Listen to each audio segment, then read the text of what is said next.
বাংলাদেশের স্বাধীনতার ঘোষক শহীদ রাষ্ট্রপতি জিয়াউর রহমান 1977 সালে স্বাধীনতা পুরস্কার প্রবর্তন করেছিলেন। বাংলাদেশের সবচেয়ে গৌরবময় পুরস্কার স্বাধীনতা পুরস্কার। এটি বাংলাদেশের সবচেয়ে গৌরবজনক রাষ্ট্রীয় সম্মান। স্বাধীন বাংলাদেশের বিভিন্ন ক্ষেত্রে যারা দেশ এবং জনগণের জন্য স্মরণীয় অবদান রেখেছেন কিংবা ইনশাআল্লাহ ভবিষ্যতে রাখবেন, তাদেরকে রাষ্ট্রীয় সম্মাননায় ভূষিত করতে বাংলাদেশের স্বাধীনতার ঘোষক শহীদ রাষ্ট্রপতি জিয়াউর রহমান 1977 সালে স্বাধীনতা পুরস্কার প্রবর্তন করেছিলেন।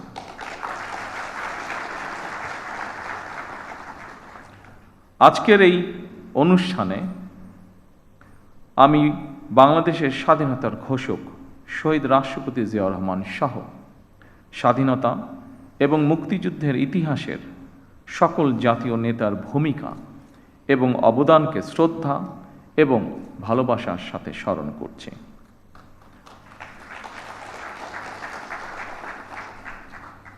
আমরা যদি হীন দলীয় স্বার্থে আমাদের ইতিহাসের জাতীয় নেতাদের ভূমিকাকে শ্রদ্ধার সঙ্গে স্মরণ করতে কার্পণ্য করি, তাহলে ভবিষ্যতের ইতিহাস আমাদেরকেও ক্ষমা করবে না।